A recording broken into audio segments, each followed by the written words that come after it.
Loving the intro music. This is good. Loving the intro music. This is good. Loving the intro music. We are now live. This is good. Loving the intro music. I'm getting a loop. This is good. Loving the intro music. I'm getting a loop. This is good. Loving the intro music. I'm getting a loop. This is good.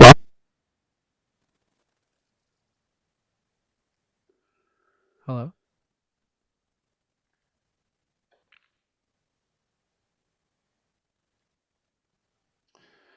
I'm not hearing you, Mason. I hear How you, about Grant. now? Check. There we go. Oh, I'm not hearing you, Mason. I hear How you, about Grant. now? Check. There we go. Oh, I'm not hearing you, Mason. I hear How you, about now? Grant. Check. There we go. Oh, I'm not hearing you, Mason. I hear How you, about now? Grant. Check. There we go. Oh, I'm not hearing you, Mason. I hear How you, about now? Grant. Check. There we go. Oh, I'm not hearing you, Mason. There we go. It's the Are we here? music. Now we're here. We good? Okay, We guys, we did it. We'll get there. All right. These are the things that we now will be learning to Yes. overcome as we do live episodes. So thank you for bearing with us as we tried out that nice little intro song. And as always, and I hope continues, you got more than you bargained for here at Chairman of the Boards. And today we are going to be chatting about an article with the one and only Brian Wampler, who was chatting about his take on the current state of the music industry and something that, from his opinion, is going to be affecting just about anyone that manufactures guitar pedals, guitar-related hardware, perhaps. Before we get into that, though, I wanted to remind you guys that we have an awesome Facebook group, and you can actually go to the Chairman of the Boards Facebook group, ask your pedalboard related questions, teach us how to run a live YouTube stream, and you can do all sorts of things on this Facebook group. And we are there to answer questions, learn from you guys as well. A lot of people bring their rigs in there and show us what they're up to and their take on what a great guitar rig is. And on these guitar rigs, you often see a lot of individual pedals, but this is going to relate. And you also tend to see a lot more hybrid rigs, which I think we'll at least touch on today, where you have a multi-effects, maybe an amp sim, maybe an H9, H90, HX effects alongside individual pedals. And I know for our builds, we've been seeing a lot more of this in the last, let's say, 3 to 5 years. It's kind of ramped up. Quad Cortex being a multi-effects amp sim with a few analog drive pedals before it. And this is kind of in the neighborhood of what we're going to talk about today. Brian Wampler's article here, which I'll give you guys the title, or let's see the opening headline here. It's analogous to Napster, for those who remember that. If you are too young to remember Napster, God bless you. Brian Wampler says digital modeling and profiling tech is taking a big chunk, in air quotes, of the pedal and tube amp market. And this is essentially what we're going to talk about today is there actually a future for analog or standalone, we could also say, guitar pedals? So you could have something like a Strymon Timeline, a TS9 or Tube Screamer, standalone tuner pedals even, volume pedals, all this. And the pedalboard as we know it, does it have a place in the future 5 to 10 years from now, let's say? And this is essentially what the article is about. So Mason, any thoughts to kind of gauge temperature here, how you're feeling about this as we kind of get into it, without giving away too much, of course? Brian makes some really good points here. I think that one of the things that I think is most poignant is he makes this comparison to Napster, and kind of, to paraphrase, is almost saying, you're going to see brands either need to evolve or dissolve, and if they don't sort of get with the times, that they're going to see this erosion of customers because of the natural pathway of where things are going with things like the Quad Cortex. I think that was focused on a lot as a part of this article. And it should be said, this article is derived from a interview that he did from this, I think, somewhat new channel that we'll also make sure that we link in the description, that I think is really good. I think it's called, what's the name of the company called? I can't find their name here of the YouTube channel, but it's a YouTube channel that seems to focus primarily on interviewing people that are making guitar products. I've seen them do an interview with it's called Products of Music is the channel name. And Okay. they've done one with Brian. I saw they did one recently with Dave Friedman, and they seem to ask really good questions and sort of feature people that are in the industry. And I think that it seems to be very well produced. So if the article is intriguing to you, I would definitely check out the video as well. Brian, any thoughts? This may get confusing today. We may have to call you Omilion because we're talking about Brian Wampler and we have Brian Omilion obviously on the podcast. So Omilion, any initial thoughts on this thing? Yeah, I read this article this last week, and then I watched over the YouTube video that they had, and then I re-watched it this morning, and he made some really good points. I think there's a lot of people in the industry that are asking the question, especially pedal manufacturers. I mean, I don't make pedals.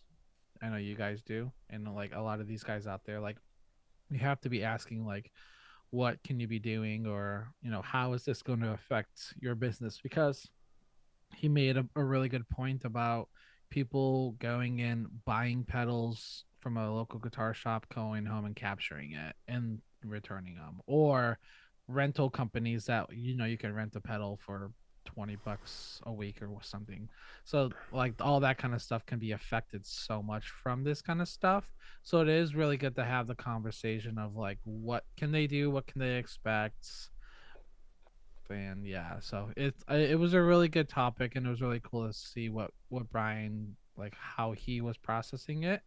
So yeah, I think it's interesting as well because towards towards the beginning of the article, he mentions how I think the last kind of 10 to 15 or so years has kind of been the golden age for guitar pedals. Like we've seen Strymon emerge with the Timeline and Big Sky, like these truly incredible pedals. And he even mentions in the article is like the Bigsby pedal, and like, oh, the Game Changer Audio Bigsby, and like that thing's awesome. And they have so many great pedals, pieces of hardware that have come out in the last 10 to 15 years. But as soon as I saw the title of this article, the first thing that came to mind was Blockbuster, and Blockbuster dying a slow death of trying to rent physical copies of movies. And sure enough, slowly stores closed, and then there was the last store hanging on, and eventually that had to go as well. And same thing with I'm going to blank on was it Kodak maybe, or the camera company that had the DSLR tech, and they sat on it, and then they got obviously overrun. It may not have been Kodak, but something like it. And Polaroid, something like that. Yeah. But the idea being is that it seems like obsolescence. Yeah. Is that what it is? Like people they have a pretty bad track record of maybe not predicting trends. I think you get so emotionally attached to your business or the way things are, it's really hard to see things objectively. And I think maybe at the very least, Brian is doing his best to try and see things objectively as early as possible. And it is even interesting on this whole idea of modelers, and even you mentioning, Brian, the people buying guitar pedals and then returning them after capturing them. That kind of breaks my heart a little bit. It kills me. Without getting into too much on that, that really hurts as far as being someone that makes. I don't make pedals. I make more, interfaces and stuff. But someone that makes a piece of hardware, and then the idea of someone just capturing a digital version, and then I see nothing of that. That really kills me a bit. Luckily, no one really wants to capture the sound of my buffer, which is great. But I would love to hear from you, Mason, in a sec, what you think about that as someone that makes an overdrive, and you make analog pedals that could be captured. But even in the last 3 years, it has been an exponential curve of how good these modelers sound. Like when Strymon Iridium came out, that was a huge moment. And that, I'm guessing, was around 2018-ish, give or take. And it sounded okay, but I was like, there's just no way it could replace my actual amp when that thing came out. It was a handy feature. Or when Kemper came out, which was even longer ago, they were like, yeah, they're pretty good, but nowadays you hear and you feel, which in my opinion is the most important, you feel, playing through an amp sim. I was like, this is starting to really feel like a recorded tube amp, where in the past it just wasn't the case.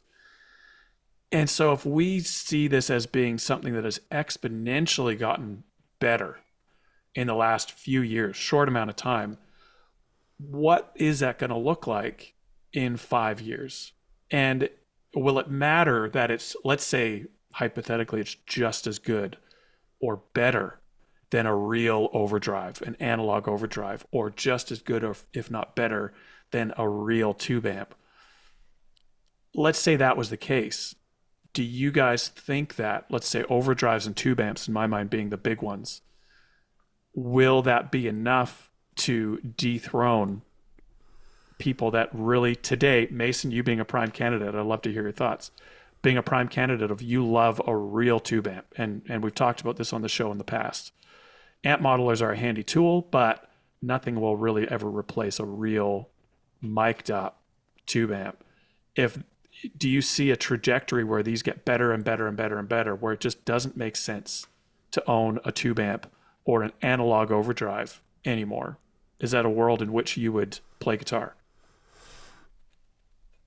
I think it's possible that it would go that direction, but I think it will take time for that to become the norm. I think so long as you have people that coexisted with tube amps or modeling, you're going to probably still see some people that are continuing to fly the analog tube amp flag. I think as fewer and fewer people have experiences with them, and let's say that tubes become more and more difficult to source, and scarcity and all these different things, you may see that fewer and fewer people are using them. But right now I'd say that the market is primarily driven, or a lot of the market is driven by the fact that there's just no infrastructure for cartage in the way that there was, and that touring acts are unwilling to pay for big amplifiers, and churches are unwilling to have the noise floor of an amp on stage or the space for an ISO room. And so all of these elements like real estate and transportation costs has sort of moved everybody into having to go the route of what was formerly a Kemper or an Axe Effects, and now can be a UA Dream or a Ruby or a Neural DSP Quad Cortex, or all these different things. And I would suspect that if you asked most of those guitar players if they would prefer to use real tube amps, they would say yes. But because the guitar has also become much more of an ornamental component of pop music, and it's not the driver, that those are easy places to cut transportation expenses that don't cost the artists in terms of the performance. And so it's sort of irrelevant what the guitar player is using if it's really about showmanship and an experience for the audience. I don't think it's likely that you would see a John Mayer do that. Now, there's people that'll point to the fact that he said, well, I think the Enigmatic by UA is like a good pedal and it sounds good. And I think I'm paraphrasing what he said, but he said something to that effect. And I don't think it, and you can even see in Coachella, he used a neural, quad cortex.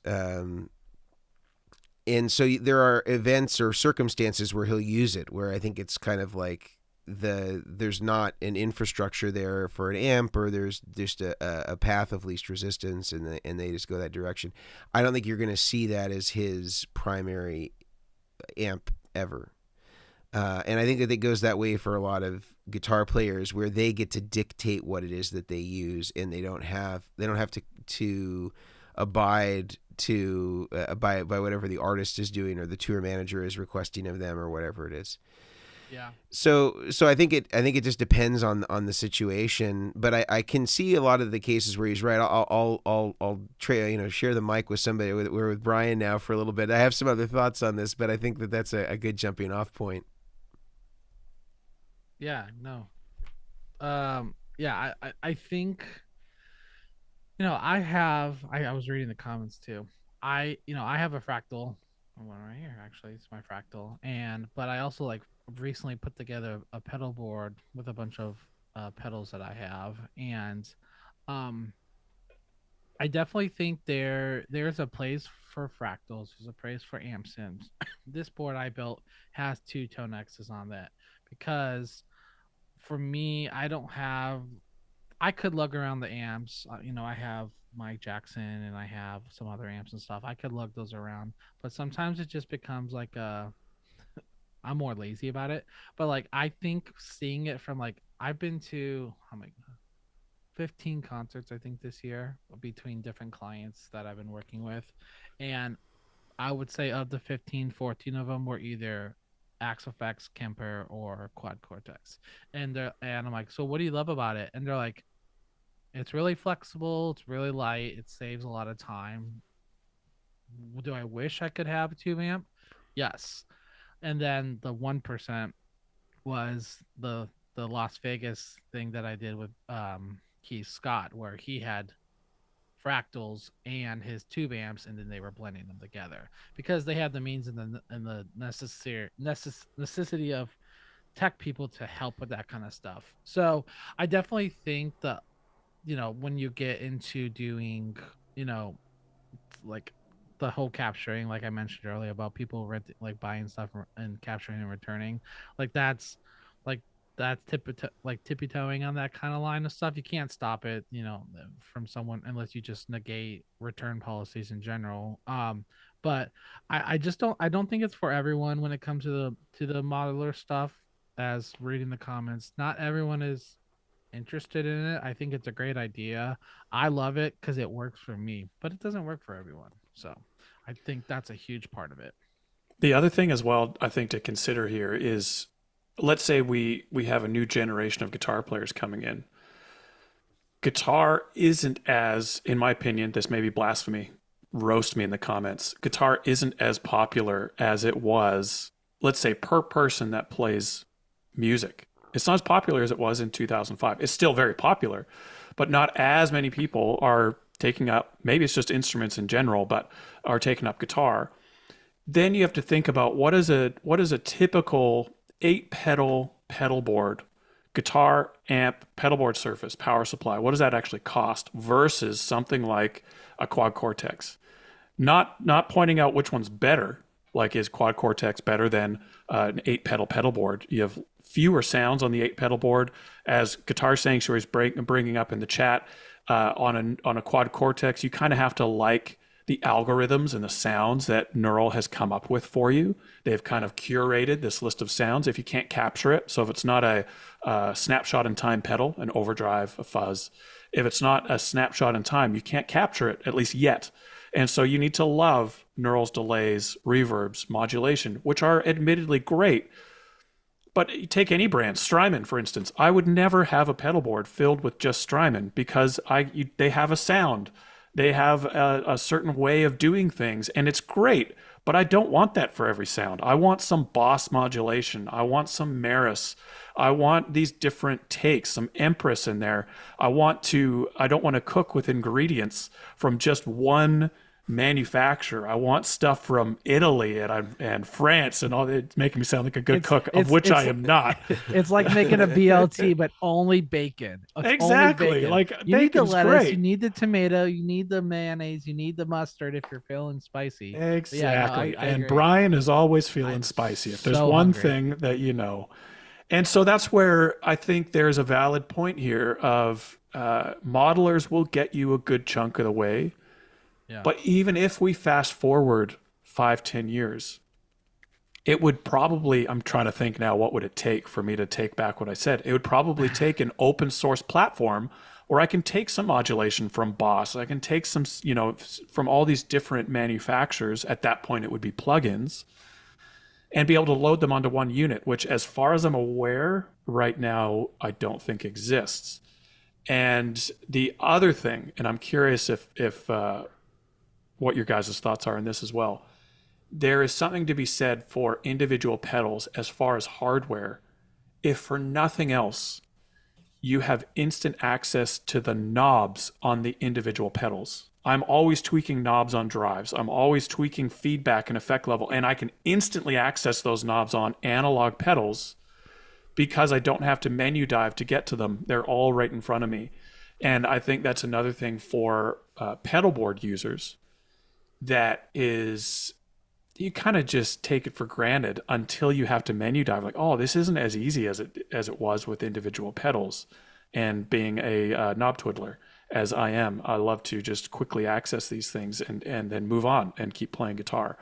And so I think that's where there's a couple of points here that are going to be very hard, even in 5 to 10 years, to replicate on a modeler.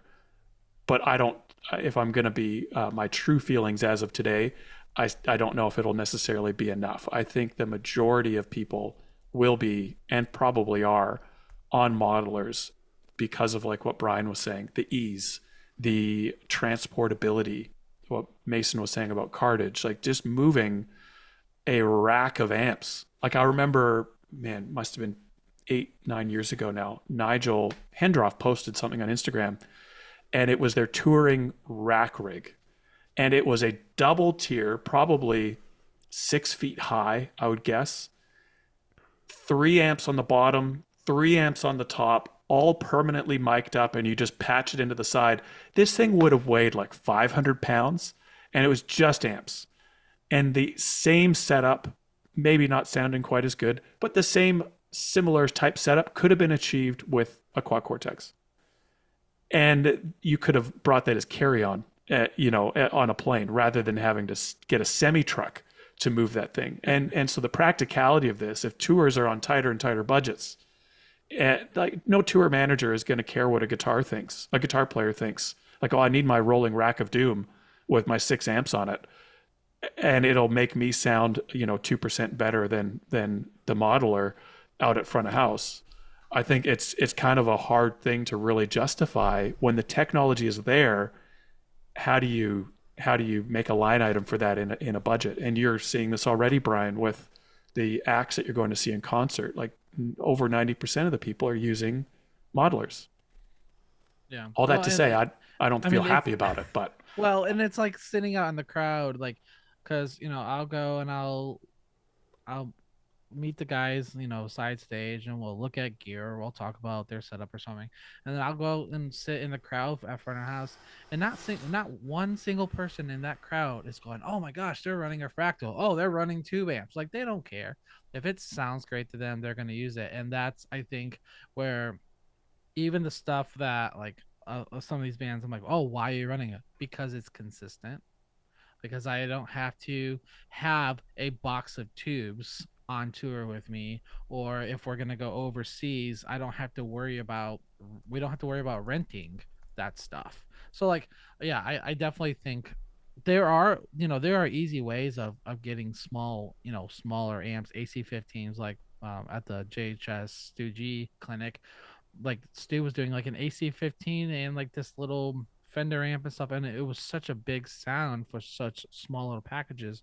But even to that point, as great as that sounded, that was like two guitars, a pedal board, which was a Pelican 1650 Air or something. I can't remember what I did, and 2 amps. So that's 5 items. Like, that's a lot. That's a lot of luggage for 5 items, and like hauling that in on like a cart and stuff. But when you get these guys that like come in with a backpack and their guitar, and sometimes if it's a nano cortex or if it's a quad cortex, like it could be in the slip of their gig bag, and get there, flop it on the floor, plug it in, and they're playing. And like, you know, going to Nashville years ago. This is my first year, I think, when I was working with Jackson Ampworks, and I saw the guitarist named Daniel Donato.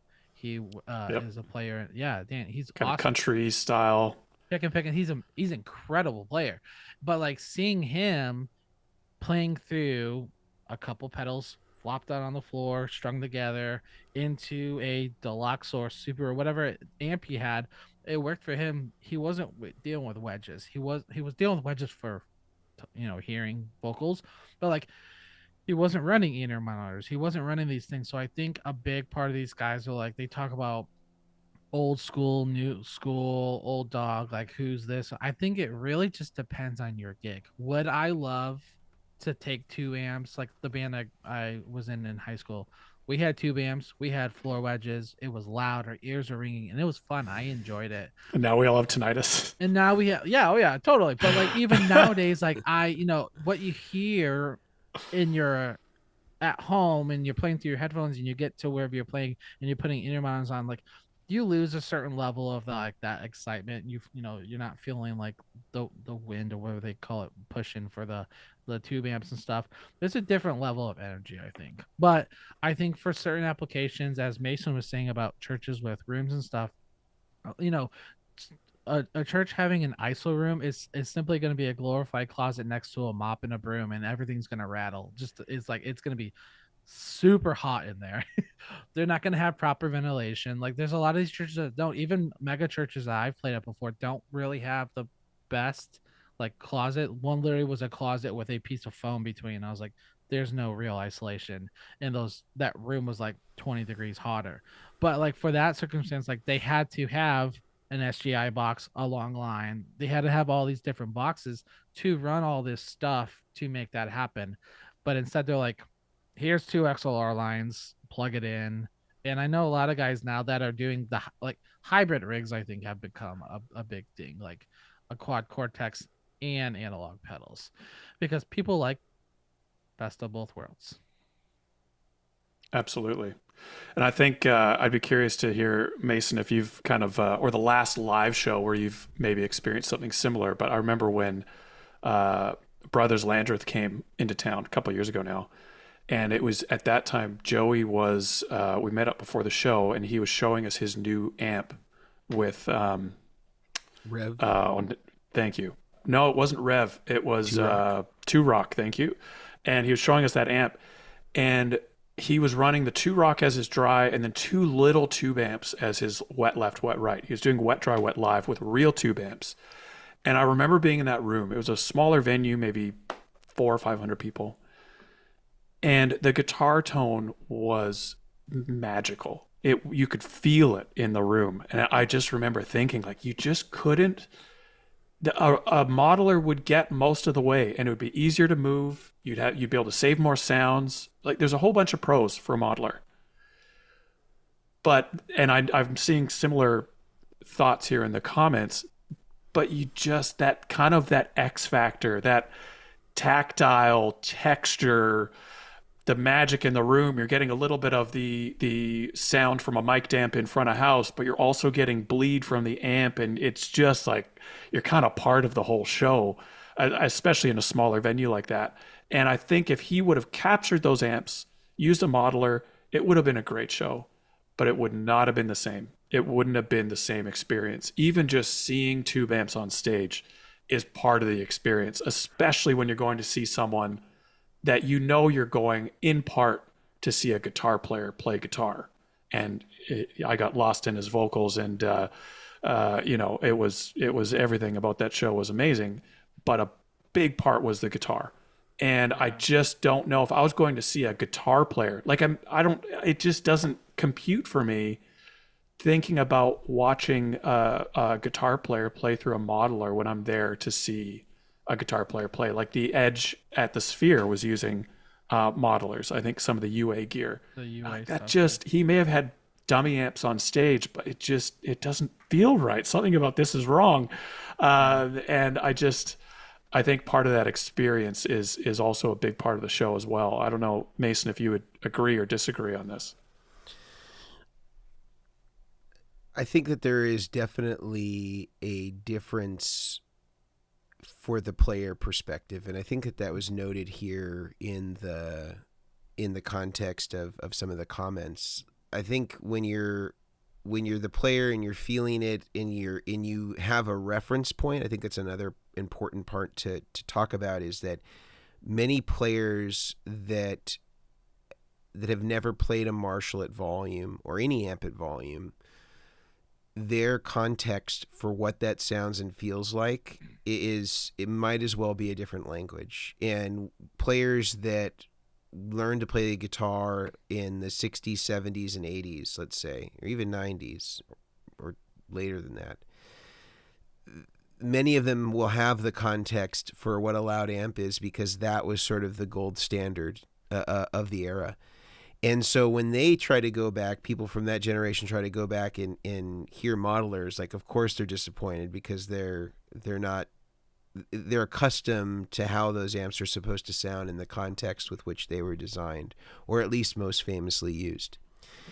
And the modelers, I think, if you're listening to them in the context of an in-ear monitor or in playback, it's pretty hard to distinguish. And I think that most of us who are being honest will admit that it's difficult to detect in playback or in IEMs. I think the player that's playing it, however, if there was an A/B reference for them, they could probably feel that difference. And there's just something about the feedback that it gives you, and also just understanding that modelers are sort of like Polaroids. It's a picture of a singular moment in time, and then it's extrapolating what that thing would do if you turn the knobs more this way or this way, especially in the context of a capture. And that is truly a Polaroid of a tone. Yeah. And then you're trying to manipulate it kind of from this singular image. So I think that those are obvious drawbacks of what it does, and its ability to be able to predict what the knobs would do and how it might react, I'm sure is going to get better and better and better. And it is possible that we may see that this overtakes tube amps at some point in time. I think it's probably at the discretion of the person that is, deciding how it is that they want to shape their tone. If they want to do it, the more belabored way, arguably, of like using the tube amps and miking it and all this stuff, or if they want to go the direction of plugins. I've been able to get great tones out of both, and I've used both on certain occasions. And, I've been able to find a way to make it workable and usable, and have enjoyed the sounds that they've made. My preference, of course, is always using tube amps. And I think, sometimes there's a collapse of some of the use cases as sort of being an example of the proof of how far they've come. One of them that I even saw mentioned here is about the Sphere and about the Edge using a Ruby. And it's pretty well documented at this point that the Sphere sound is absolute dog crap, and people have struggled to find a good sound there. And you've seen people experiment with it, including the Dead Stuff with John Mayer. I think that's where he tried the Enigmatic. I don't know that he ended up using it there. I know that Bob Weir ended up using, I think, a Ruby or something like that. And I think the Edge equally ended up using it because the sound is difficult to deal with, and it is a silent stage as far as I'm aware. And if somebody has different information, you can let me know. But it's a venue where I think there's a real struggle to get a quality sound. And so the path of least resistance for an in-ear monitor show is to just go with the modelers. It's a much easier pathway.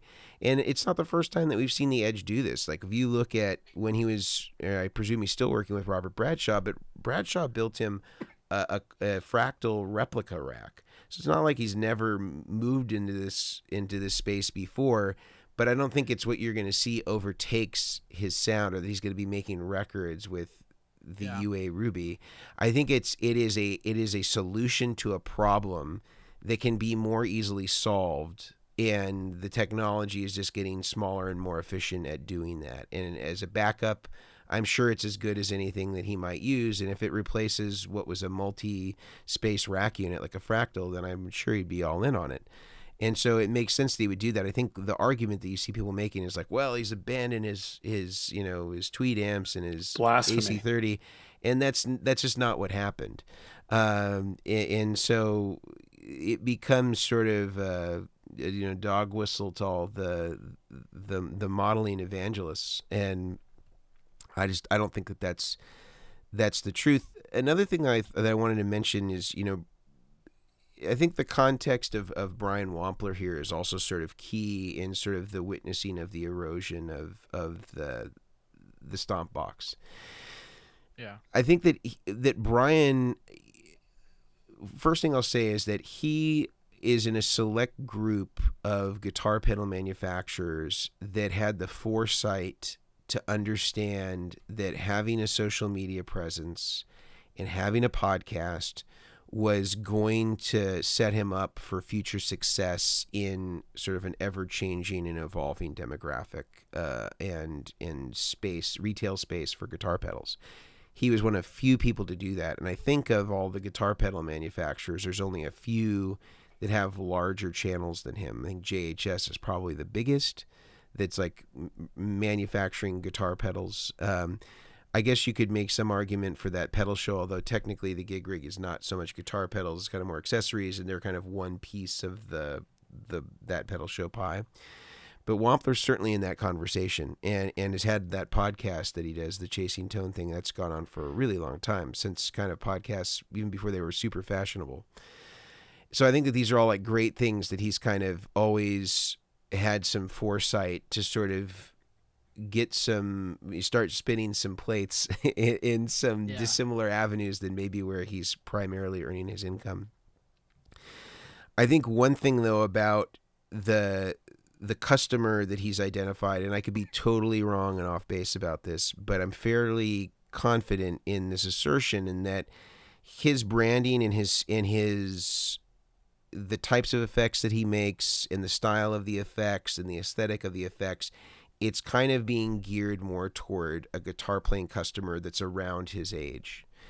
And those players are kind of aging out of the marketplace, not in like droves, but there's always like a peak with which people are in their consumption years of products.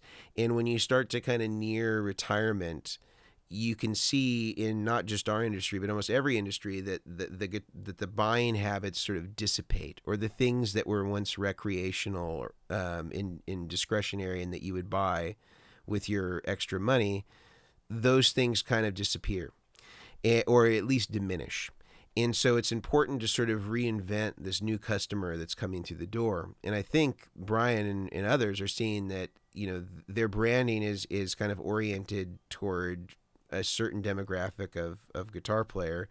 The new guitar players that are coming in don't really have so much acknowledgement or understanding of the history of kind of the things that Brian is doing and the tones that it's trying to capture. And if their, sort of gateway into guitar playing is like Tim Henson, and Tim Henson uses Neural DSP plugins, or it's Animals as Leader and Tosin Abasi uses Neural DSP plugins, they're not going to find their way there as easily as the guy that was learning about Wampler in his, 40s and 50s, or 30s, 40s, and 50s in the early 2000s.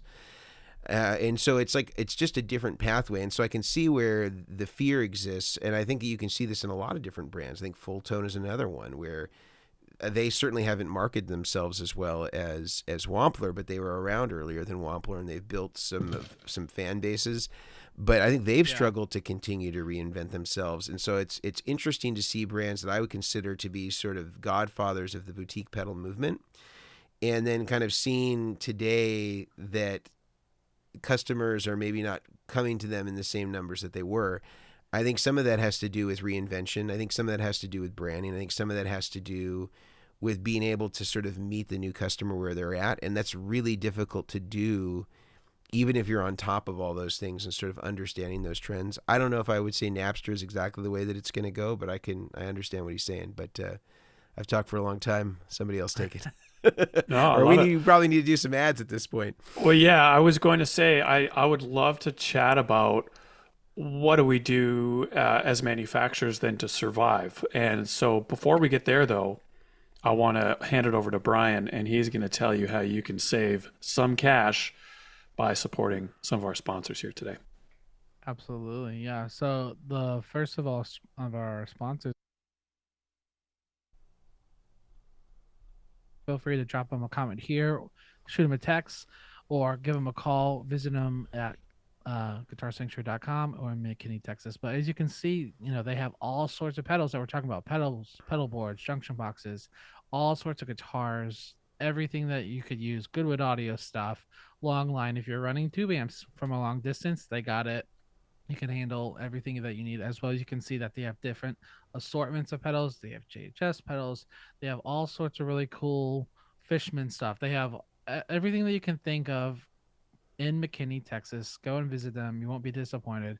I can vouch for them personally. I worked there for almost 7 years and loved them. Strymon, they have all the newest drop of pedals that come out. So if there's something that you're jonesing to get, make sure you go reach out to them at Guitar Sanctuary. You're not going to be disappointed at all. That is definitely a store that you could get lost in if you continued. Just they'll be there for hours and you find out it's closing time, but you can't. Next are going to be our guys over at Neural DSP. Neural DSP, they just released their Mantra plugin software, which we are utilizing for this podcast. So I mixed our last podcast for the audio version with this plugin, and it's incredible. They have a 14-day free trial if it's something that you're not sure if you want to buy it in right now, especially because our discount code Chairman does not apply until after 90 days. So make sure you go use their trial, see if you like it. You're gonna love it. It's amazing. Don't forget the nano cortex as well as the quad cortex, which was really cool about these guys is that they allow you to do different plugin options like this one. The Mantra you can't load onto obviously the unit because it is a vocal plugin, but for neural, them having the cortex 2.1.0 update allowing you to do some different effects blocks as well as quad cortex effects you can actually load plugins into. They are choosing something new, I will say that. They posted something that said soon. So as you can see, these plugins right here, a lot of these you can load them onto the quad cortex, which is really cool. Don't forget, if you have the nano cortex, they added MIDI CC, MIDI through, tap tempo in. You can trigger the clock, the MIDI clock actually, and the tuner all right there from a MIDI controller. So make sure you reach out to Neural. Go use that code Chairman CHAIRMEN for 30% off. Lastly, can be you guys over BTPA, are known as Bastronics over in Chicago. They have a discount code DACHAIRS DACHAIRS for 10% off. As you can see, they got SP connectors as well as the famous power connectors that a lot of us use. These 2.1 millimeters. They have 2.5 millimeters. They have power cable, audio cabling, SP connectors. I get this question so often about what type of power cables I'm using. They have Mogami 2314 for all of your audio needs, power cable needs, as well as if you need any kind of specialty parts. So go reach out, btpa.com. Let them know that the chairman sent you. Brad and them would love to help you. I kid you not, I talk to them probably 5 times a week. So go use that code, the chairs, save a little money. That's it for sponsors. I will throw it back to you, Grant. Thank you, Brian. So, what I wanted to chat about here, because I mean, I think about, well, what if Brian Wampler and Omilion, I mean, Omilion, you're always right, but what if Brian Wampler is 100% right about this? And let's doom and gloom this for a second, which I don't think is going to be the case, for the record. Everything goes to modelers in 10 years. We got a 10-year run up before we are everything as a modeler minus the rare collector. What do companies like us, Omilion, you do setups on pedal boards every day. Like that is your job and you are the best at it. You do these setups every day. Your livelihood depends on it. Mason, you're making analog guitar pedals, and obviously you do all sorts of stuff on YouTube that educates and enriches our lives as musicians and guitar players. But a big part of your job is pedal boards and pedals. What can we do now? And I would love to hear your thoughts in the chat as well, guys, if you're listening. What can we do now that kind of gets ahead of the problem as people that are mainly focused on hardware, not currently on plugin creation, which is a totally different skill set, totally different business. I know in the article, Brian Wampler mentions that he has and is getting more and more into plugins. It sounds like on some of his pedals that suits. So is that the only way forward? Is that the main thing that we need to do here as manufacturers of hardware and people that work with hardware on pedalboard setups? What do you guys see this being as a doom and gloom scenario of plugins are the only future that plugins and modelers, I should say, are the only future that we have coming to us? What would you guys do now to mitigate this? I will say yes. A lot of other companies are doing, like JHS did one too about some plugins, which was really cool. I have yet to try them, but they looked really cool. I don't know if excuse me, if there's a way to battle it more than just being aware of different types of units that are coming out and how to be able to troubleshoot this kind of stuff, because nowadays people are incorporating, they're incorporating plugins on their DOS system, and they're running their rack through, they're running their pedalboard through this rack into their DAW to do these plugins, and then bringing it back. Like, I've seen some really crazy routing capabilities. I do this like diagram package thing, and I'll actually like write it out. And some of these signal change, it's just like, how did you come up with it most of the time? And it's just like, man, like I would never thought to do it that way. So it's kind of like having I've had a couple of people call me over just like little questions like, hey man, I just got this, I don't know, it's making this funky noise, and just kind of having an idea. I mean, you can only chat GPT so much stuff before you got to start figuring it out yourself. Like, there's just only so much you can do.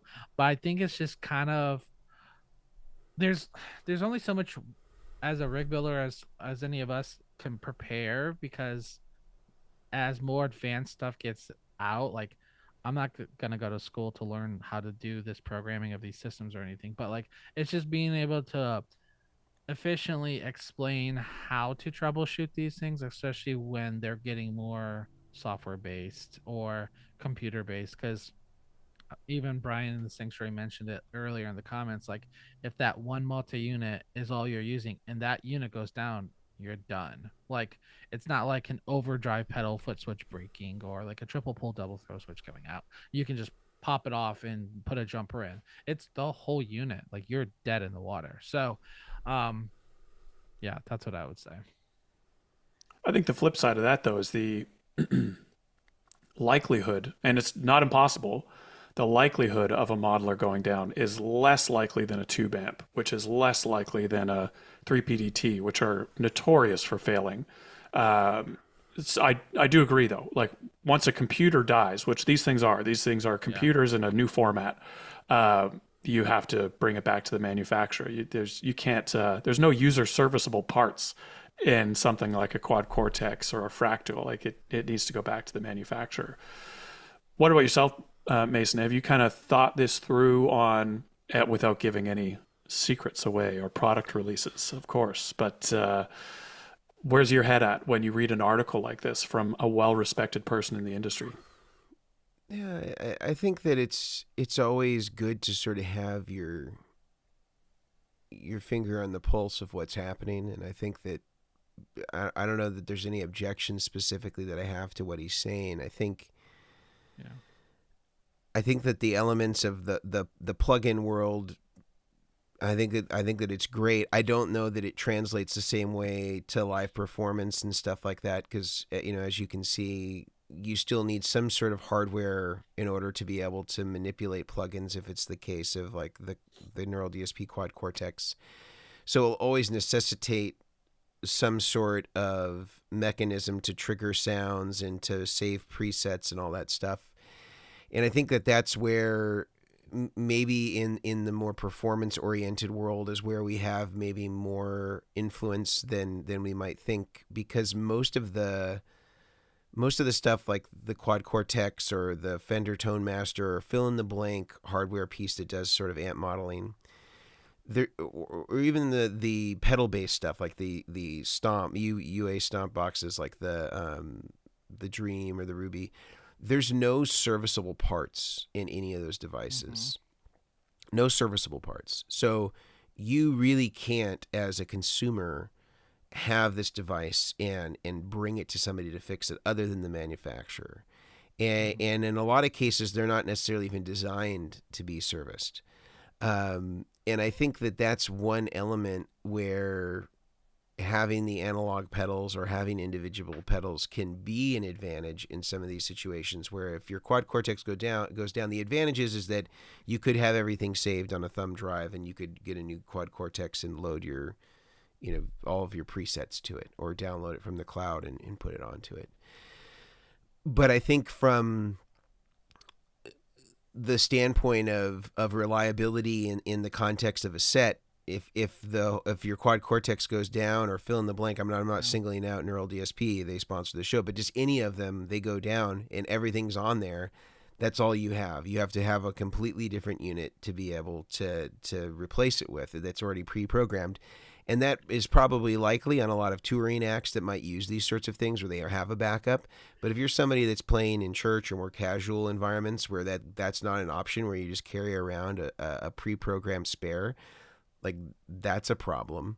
Um, and I also think, again, I think Brian Meter mentioned this, but you're sort of, if you use one particular one, you're locked into whatever that it is that offers. Yeah. And so I think that having the ability to choose all these different sounds for kind of your palette becomes more difficult. And maybe there'll be something that addresses that, where you can sort of merge these various things onto a sort of a common platform that allows you to access them the same ways as pedals.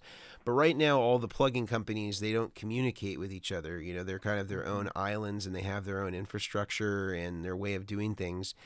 And as a customer in a computer program, I can maybe utilize multiple plugins, but there's currently not a way for me to be able to interface them for the purposes of a pedal board or a live performance or anything like that outside of the studio.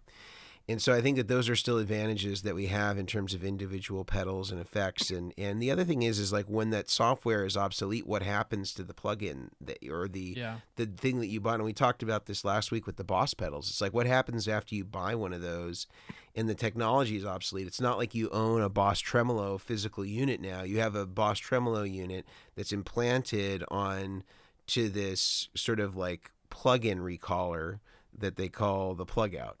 And if Yeah. that is no longer the technology of the day, the investment that you've made in that is now obsolete. And so unless there's some sort of succession plan that Boss has, if you've already bought this and the technology upgrades where the older technology is no longer compatible with the new technology, that you can still migrate your effects in some way.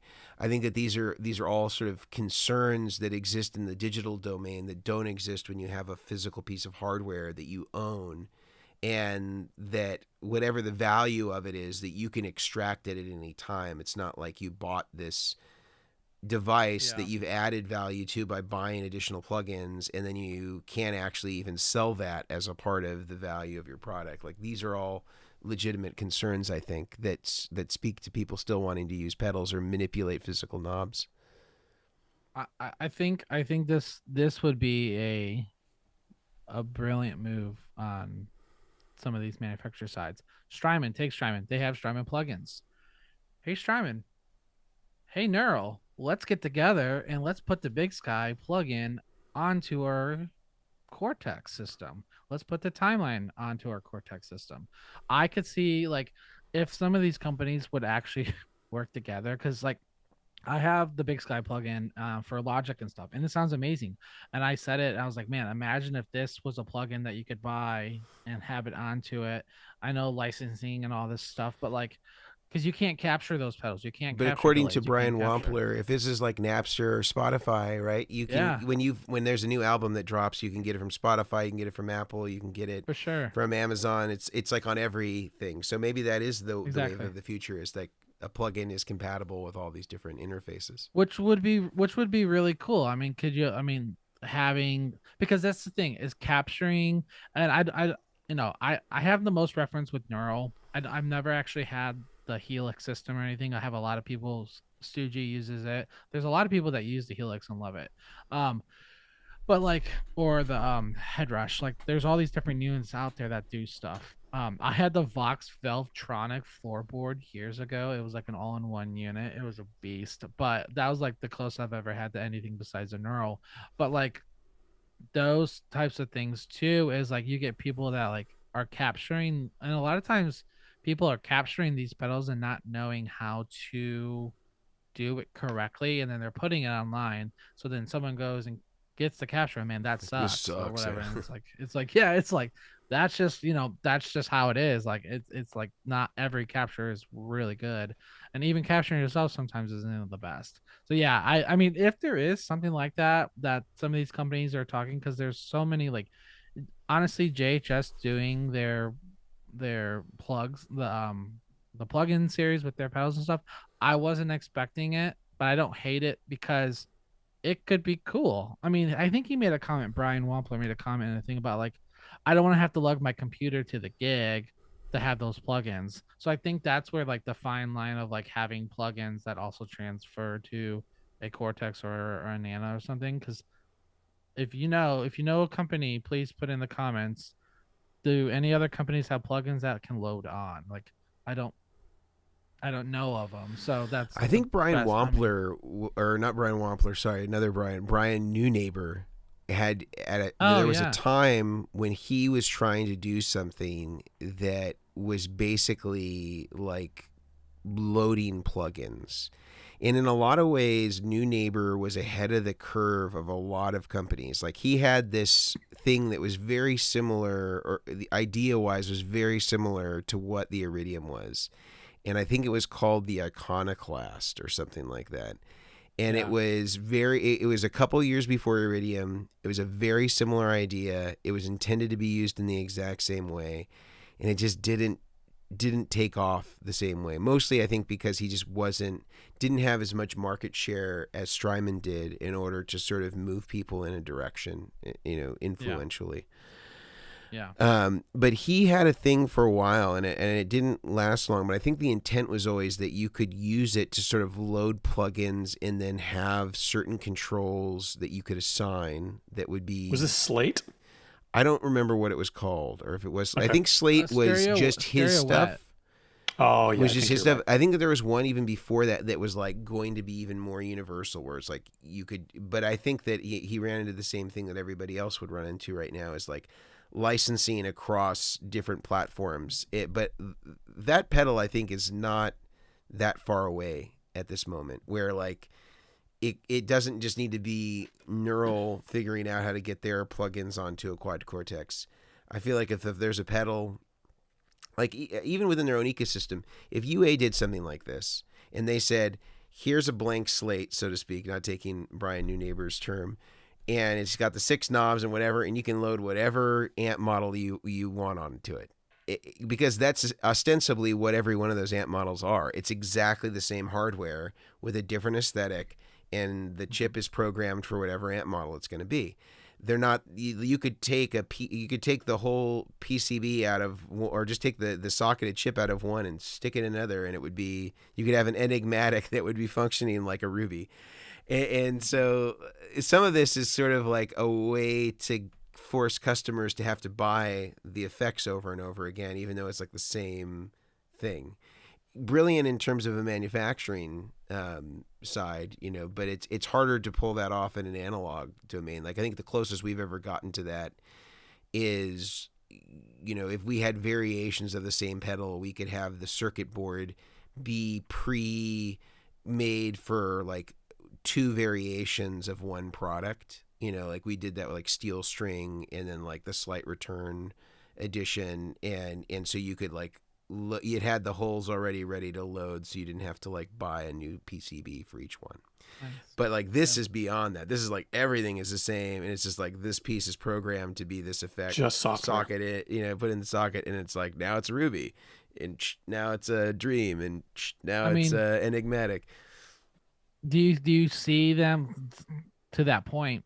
Do you see them coming out with an enclosure like that type of thing? No, and because they could sell them as kill their business. No, that's what I'm saying. What I'm trying to say is, do you think they will come out with a single unit? I don't know if they're gonna do it with like little screens or something, but like you can purchase those additional pedals at an additional cost and load it on, and have the option to switch between. Like I don't know if it's like I don't know, it's an all thing or whatever, but like because it's the same type of, I mean, switches, the knobs, the jacks, the enclosure, foot switches, everything's the same. Do you think UA would do that? Like make it to where you could load it on, or do you think that still just gets complicated? Like make it like a blank enclosure and I could see them doing somehow, that if their sales were tanking on the individual units and yeah, they needed to revive it. That's an easy new product for them. yeah, But right now, I mean, the amount of people that I see that have multiple UA pedals, including myself, of the exact same hardware, only thing that changed is software. They get to sell the same software, the same hardware, essentially, for full price on each unit. It's again, from manufacturing, it's brilliant. From the customer perspective, you're like, this is a little. There's nothing wrong with it, but you know that they could, if profit wasn't their primary driver, which they're business, so it has to be to a degree. But if their only concern, let's put it this way, if their only concern was customer satisfaction, they would not have done it the way that they did it. And yeah, so I think that you just kind of have to come to terms with the fact that it's a brilliant business move to sell essentially the same hardware multiple times over to the same people. Yeah. Yeah, well, and it's there's versions of this that have existed, like all of Everywhere. our enclosures for Yeah. our company are the same two I guess you could, with the exception of the buffers, all of the Stompbox effects are either a miniature size or the full size. They're all bent at the same time, and then the common holes amongst them all get pre-drilled, and then depending on what it is, then they'll get pulled and like drilled and then powder coated. We don't do the the plastic label or the metal label on top. That's like the fastest way, because you can see like some of these companies will have like if you pull off that like little plastic or Lexan or whatever it is that covers the top, you'll see Swiss cheese underneath, because they're just they pre-drill to a common drill pattern that accommodates every pedal, and then they differentiate it by like what goes over the top, and it covers the unused holes. But that's like a smart way to do it, because it like saves on a huge cost of things. Enclosures are almost the most expensive individual part of most pedals. I'm not gonna say every pedal, but most pedals, the enclosures are as expensive as anything. So being able to cut costs there is a huge deal. absolutely. But yeah, we've been going for a while. Should we spend the last maybe 5 or 10 minutes here doing some Q&A from, I don't know if you've been keeping track of stuff that's been coming in, or maybe this would be a good time. Like I saw that Christopher had asked about something about a power supply question. This doesn't have to do anything with what we've talked about today. These questions could be about anything, gear, pedalboard, guitar pedal wise. So go just crazy in terms of what you want to ask, and we'll spend this maybe last 10 minutes or so going through that stuff. How come Mason doesn't have a matching black ball cap? He's This is a deep and wide question. I don't know if we have time here on the podcast. It really comes down to the shape of his head. And I think when I think Mason, you got to have the ultimate head topper, in this instance, a baseball cap, that really accentuates the mane, the hair. Yeah. And I just don't think a black cap would really bring out Mason's assets. And I think the gray toque, let's call it a toque. Yeah, for our Canadians out there, yep. I think the gray toque really does Mason some favors here. I don't know, Mason, you're the wearer. If you have any additional notes here.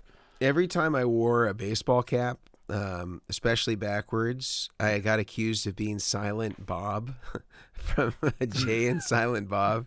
And that's not really why I stopped wearing it, but I did get called that a lot. When I don't wear a hat, I get told I look like the most common ones are Jack Black or Jason Momoa if he let himself go. Oh no! I told my wife that, and she thought it was hysterical. Jason Momoa. Yeah, nice, man. I wouldn't have seen that one coming. And I one love time, that. Ricky Lake, the daytime talk show hostess. Yes. But unless she had some stubble, which they didn't have HD back then, so it's anybody's guess. It's easy to hide. Yeah. I do like the I guess summarizing a lot of the comments and thoughts in the live chat throughout this episode is, which we've touched on but not in great detail, is essentially that the modelers, the digital recreations of analog circuits, they all do a great job, but there is that feel aspect that you just can't quite replicate, at least yet. And I think that's where there's a Bill on bass. I'll never give up analog pedals. They just sound better. And I think especially when you're talking about overdrives, gain-related circuits, some analog modulation, analog delay, there is just that kind of imperfect kind of aspect to them that you have to fight with a little bit more. And it does give you a sound that's really hard to replicate. And so I think, I know that wasn't necessarily a question anyone had, but that's kind of, I think, something I really do relate to as well when it comes to the modelers. And the other thing I'll just say for me personally, I mainly now play guitar because of Goodwood. If I have to do a video or I have to, do whatever for Goodwood related stuff. And the ease of just sitting down, cable into amp, turn it on, and I'm going. I don't have to find headphones, which would kind of kill my soul a little bit. I don't have to find an FRFR monitor. I don't have to plug into my computer and dial stuff up, software up to be able to hear it. I can just plug in and play. And there's just an ease to that I really enjoy. And I like moving air as well, which is not a flatulence joke. I think I like getting that speaker moving on an amp and feeling it right in front of me. I think Brian called even it if wind. I can just play for 30 seconds. A wind instrument? Is that what we're talking about? So when you feel the wind from your amp. Yes, the wind. So, yeah. I like that better. I saw the Sanctuary ask Brian. He asked, what's everyone's favorite new piece of gear that they've added to their setup recently? Mine is definitely the Mercury X. I was just gonna say, I know Brian's. I know Omilion's. Yeah, Oh, yeah. and I was just playing the LVX and Mercury X on a video I was recording yesterday, and I picked those because they were my favorites as well. Like I was like, oh, if I'm only gonna play for the next hour or so, I'm gonna pick some pedals for this video I really enjoy, and they were the first ones to come off the shelf. So I would say Maris and Mercury. I actually also, it's not a new piece of gear, but I was really enjoying it yesterday, was the Love Pedal Kanji Eternity, I think it's called. Oh, okay. It doesn't have any text on the pedal. It's just a graphic. And that overdrive, it sounded so good. A little bit heavier, a little bit more gain, kind of a TS9 type circuit, I believe. That also sounded really good, but by no means is that new. I added the Mulholland Overdrive, which I think is a clon bass. Is that clon bass?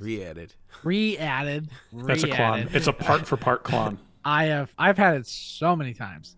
I've re-added, so now I have a clon on my board. I haven't had a clon in a while, and I love it. I think. And you didn't have to great. pay $7,000, $8,000 to get it. I did not. I paid a guy $65 for it.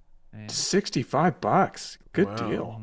it was marketplace. Now, how are you budgeting your free subscription to your OnlyFans, Brian's Foot Picks? But Yes. budgeting pretty well. Don't sell Omilion yourself short there. Foot Yeah. Well, I had to put in 64 of my own dollars because I only made. And then your $1 wife for that. subscribes and that was fair her enough. dollar. Yeah, it's great. Fair enough. Well, guys, are you happy to finish it up here? I think there's just a couple. There's like a couple more. Oh, sorry. Yeah. Sorry. A couple Here I more, am trying to shut the door on a conversation that is not closed. There's a question about the Miata shirts, Chairman of the Boards. I know Grant had sent us a little sample of one. I think we may need to simplify though. Every pass you do with a silk screen is like another setup charge. It would have been like a $90 shirt, but by the time I was done with it. I think that there is some happy medium though, where we can somehow the front of the '90s era Miatas are fairly like, I feel like we can pull that off in few Iconic. colors. And with one of us sitting on the center console, I think we can all fit in side by side. Another one from Christopher is he's asking. He says he's using this. He's asking basically 18 volts over 9 volts. Is there any? Is 18 volts any better than 9 volts? And he's speaking about it in relationship to something called a Broughton high pass filter, low pass filter pedal. Anybody want to tackle that one about the 18 volts? I have to admit, I'm not familiar with the pedal. Typically in an analog circuit, the higher the voltage that is safe to supply. So let's say it says on the pedal 9 volt to 24 volt. If you can, in an analog circuit, if you can supply it the higher voltage, you'll typically get more headroom. So it'll typically be a cleaner, smoother sound. Whereas if you fed it 9 volts, you might hear more kind of gain breakup type artifacts. And neither of these are better or worse, but a classic example is a full tone OCD. If you feed that 9 volts as an overdrive versus 18 volts, it does change the sound, and you get more headroom, which means you can get a little bit more control on your gain knob, and it will absolutely change how it sounds. Although, again, if you take the view of someone from front of house or someone listening to the concert, it will be minimal, but to the player, you will notice a difference. And so I would probably, if it was me and I was wondering if it made a difference for that pedal, I would probably feed it 9 volts, record a little bit, feed it 18 volts, record, feed 24, however you want to do it, and just see if you can actually notice a perceptible difference when you're really listening for it. If not, I would feed it whatever is most convenient. And then the only other note for that is I would, when you're testing, take the knobs to more of the extremes, because that's where you're probably going to get a more noticeable difference. I would add to that to try it with different levels on the input, because that's probably where you're going to notice the headroom difference. So like if you're slamming it with a clean boost at 20 dB hitting that input, that's probably where you're going to notice the headroom increase from 9 to 18 or 18 to 24.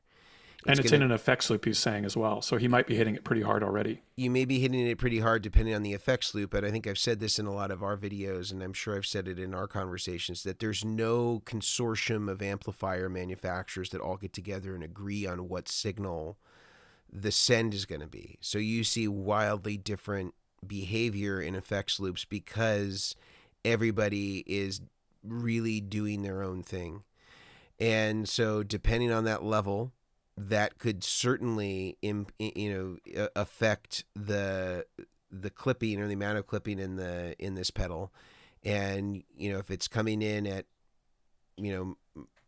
plus 10 or plus 4 or minus 20 or minus 10 or whatever, there's so many variations that would certainly make a big difference. Now, if you increase the headroom a lot, if there's like a gain sound that you're trying to get out of it, like a saturation component that you like from it, if you put more voltage in it, it's going to be harder to get there. You're going to have to add more gain to get to that same point as before. So like an example that I've given to people about compressors, for example, that have variable voltage, is they maybe have like the perfect feeling in sort of percussive compressor sound at 9 volts.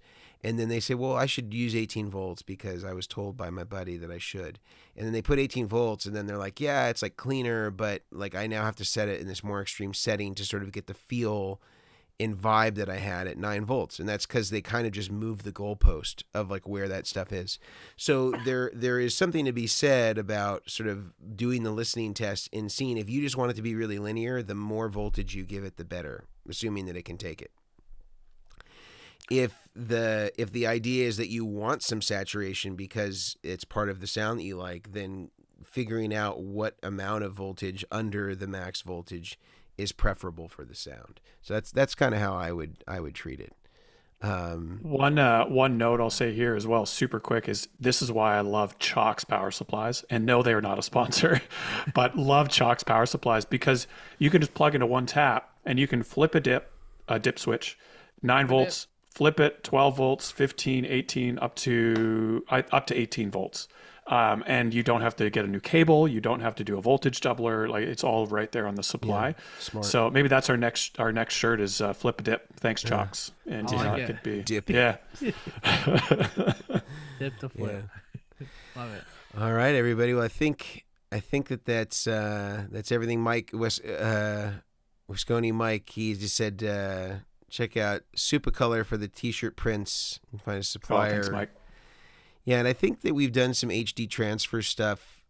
Sometimes they just don't look as polished to my eye. Maybe I'm a snob, but Never. we'll see what happens. You can see when my bass pros slap shirt. I think I tried it, one of those. I love that one. Good one. But anyway, guys, good to see you all, and thanks for all the people that were here live. If you leave a comment, we greatly appreciate it. If you leave us a thumbs up, we greatly appreciate it. I know it seems stupid that somebody asked you to do that, but the gods of YouTube and Google look favorably upon these thumbs that we put up, and the more of them that you put up, the more that they recommend it. So if you do that, that is very helpful. Join the Facebook group. Leave us a review on iTunes. Leave us a review on Spotify. Wherever you listen to podcasts, those things all help. Any final words, Grant or Brian? No, thanks for joining us. This was our second live episode, and I'm really enjoying this new format. So I appreciate you guys tuning in. We'll get all the kinks worked out for next week. That's great. All right. See you guys.